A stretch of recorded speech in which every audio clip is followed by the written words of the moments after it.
Hi and welcome to Cafe Chronicles. I'm Steve. Today we're going to take a little look at cleaning up this rear wheel still and changing out the rear sprocket on it, putting on a new one. So let's get stuck in.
we've cleaned this up, reassembled it.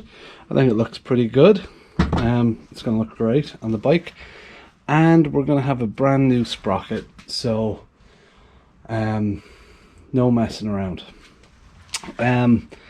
You'll notice that I snugged these up, but I didn't torque them. I couldn't find the torque setting in the manual, so I'm going to have a look and find that out. Also, it'll be easier to torque them, pardon me, when it's on the wheel and when the wheel is on the ground and on the bike. So I'm going to leave those tabs down and I will torque them up once I get it on the wheel. So that's it for this episode. Just quick and easy, changing out the rear sprocket went well.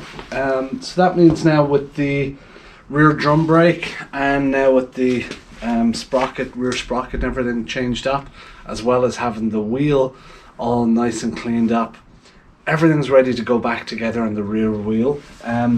We're just waiting, like I said, on these little guys here, because that one's broken. Once that comes in, we're good to go. But you know, our parts are good, they're ready to rock and roll, so I'm going to wrap them up, put them in a box here, and we're golden. Yeah, so we're ready to move on to bigger and better things. Next episode, we're going to remove the front discs off the front wheel, remove the speedo drive, and we're also going to clean up that front rim, so get it ready to rock and roll. Then reassemble everything back on there, and then those wheels are good to go out and get some tires on them, which is cool. When they come back with our new tires on, we should have our new parts that we're waiting for. We can change them, and then our wheels are reassembled and ready to go. Hopefully the powder coating will be done and we'll have it back at that time too. So things are starting to come together. All right, well listen, thanks a lot for tuning in. Don't forget to subscribe and don't forget to like. Your comments are always we're always excited to get them. Emails, don't forget, if you have any questions for me or anything like that, I'll do my best to try and get back to you. And that's it. Stay safe out there, and talk to you soon.